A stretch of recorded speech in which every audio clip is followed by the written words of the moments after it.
कांग्रेस कार्यकारिणी की। तो आपको बता दें कि कांग्रेस की प्रदेश कार्यकारिणी घोषित होते ही विवाद फिर से शुरू हो गई है। आपको बता दें कि डैमेज कंट्रोल करने में जुटी जीतू पटवारी का कहना है कि सूची में अभी और भी नाम जुड़ने वाले हैं। सचिवों की नियुक्ति की जाएगी, साथ ही अनुशासन और सलाहकार समिति भी बनाए जाएंगे।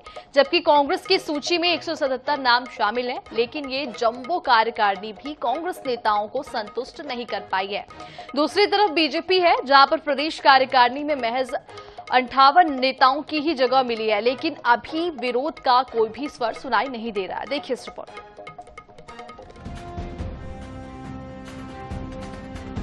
शनिवार की देर रात टीम जीतू का ऐलान किया गया। रविवार की सुबह से ही विरोध और विवाद शुरू हो गया। इंदौर के कांग्रेस नेता प्रमोद टंडन ने इस्तीफा दे दिया। दूसरी तरफ प्रवक्ता रवि सक्सेना ने सोशल मीडिया पर प्रदेश कांग्रेस अध्यक्ष जीतू पटवारी के नेतृत्व पर ही सवाल खड़े कर दिए। पटवारी ने रविवार की सुबह बयान जारी कर डैमेज कंट्रोल करने की कोशिश की, लेकिन बात नहीं बनी।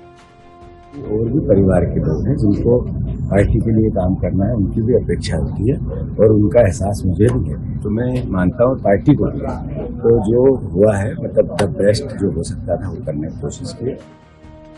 राजनीतिक जानकारों की माने तो जीतू की इस टीम के गठन से वरिष्ठ नेता भी खुश नहीं है। यही वजह है कि 10 महीने के लंबे इंतजार के बाद सूची तो आ गई, लेकिन नई टीम को पूर्व सीएम कमलनाथ दिग्विजय सिंह ने सोशल मीडिया पर भी बधाई तक नहीं दी। उपनेता प्रतिपक्ष हेमंत कटारे ने भी ऐसा ही किया। ग्वालियर चंबल के नेता भी नाराज ही बताए जा रहे हैं। प्रदेश कार्यकारिणी में नकुल नाथ को शामिल नहीं किए जाने से भी नाराजगी है। इन नेताओं की वजह से दुर्दशा है आज के हालत में। उन्हीं लोगों के कहने और इशारे पर यदि कार्यकारिणी बनेगी तो भगवान मालिक है कांग्रेस पार्टी का। 20 साल हो गए और उन्हीं लोगों के चलते निर्णय हो रहे हैं। ये दुर्भाग्य है कांग्रेस पार्टी। उनके पदाधिकारी बने हैं, अब उन पर किसी प्रकार का कमेंट्स करना, मैं ऐसा मानता हूं कि जो उनकी अपनी व्यवस्था है। कमलनाथ जी का क्या हुआ है, उनके बेटे नकुलनाथ जी का क्या हुआ है, छिंदवाड़ा की जनता ने तो उन्हें नकार ही दिया था, अब तो कांग्रेस ने भी नकार दिया।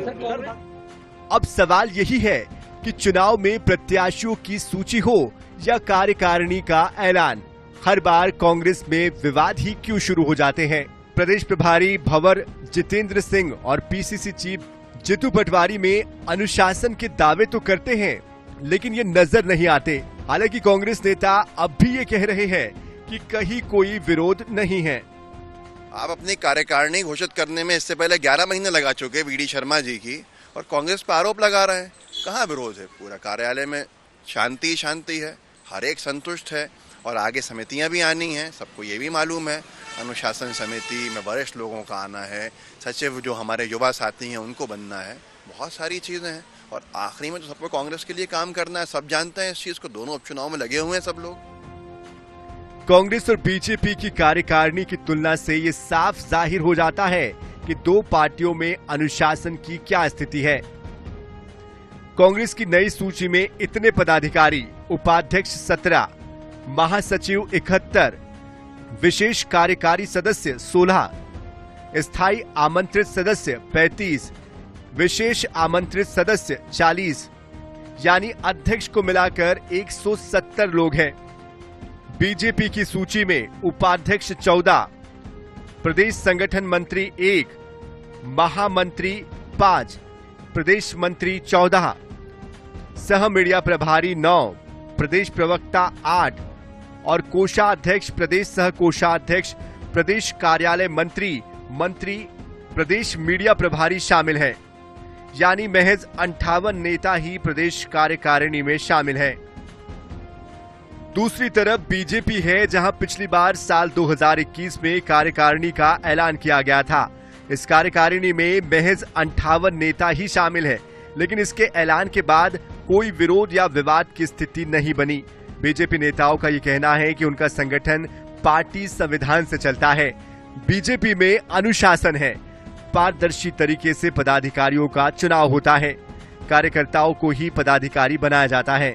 दूसरी तरफ कांग्रेस में नेता पुत्रों को ही बड़े पदों पर जगह मिलती है। देखिए, भारतीय जनता पार्टी की बराबरी कभी कांग्रेस पार्टी नहीं कर सकती, क्योंकि भारतीय जनता पार्टी कार्यकर्ता आधारित दल है। और जो कांग्रेस पार्टी जो इस समय चल रही है, एक तथाकथित परिवार में बंधुआ मजदूर तो है।